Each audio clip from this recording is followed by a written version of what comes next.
तुकडेबंदी कायद्यात ऐतिहासिक सुधारणा करत महाराष्ट्र शासनाने राज्यातील सुमारे 50 लाख कुटुंबांना मोठा दिलासा दिला आहे.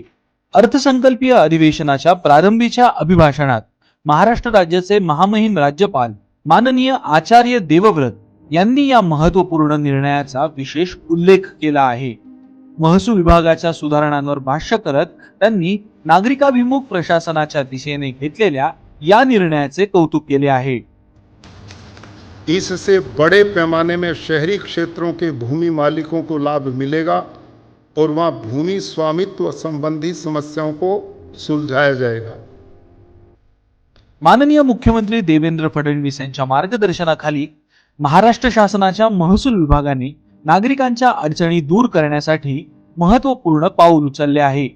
नगरपालिका, नगरपंचायती, महानगरपालिका, ग्रोथ सेंटर्स, आरपी मधले रिजनल प्लॅन मध्ये जिथे रहिवासी बेल्ट दाखवलेला आहे तो सर्व रहिवासी बेल्ट यामध्ये आता तुकडेबंदी आणि परिघीय क्षेत्र आहे. काही ठिकाणी गावठाण आहेत, गावठाणाला परिघीय क्षेत्र दर्शवलं आहे. काही ठिकाणी 500 मीटर पर्यंत रिजनल प्लॅन मध्ये रहिवासी भाग दाखवलेला आहे. जे परिघीय क्षेत्रामध्ये त्या ठिकाणी रहिवासी क्षेत्र दाखवलेलं आहे त्यांना या ठिकाणी या तुकडेबंदी कायद्याचा फायदा होईल.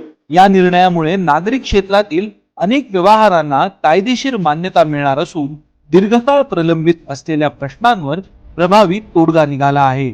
या निर्णयामुळे राज्यातील सुमारे 50 लाख कुटुंबांना मोठा दिलासा मिळणार असून त्यांच्या मालमत्तेच्या हक्कांना कायदेशीर बळकटी मिळणार आहे. महसूल विभाग, महाराष्ट्र शासन.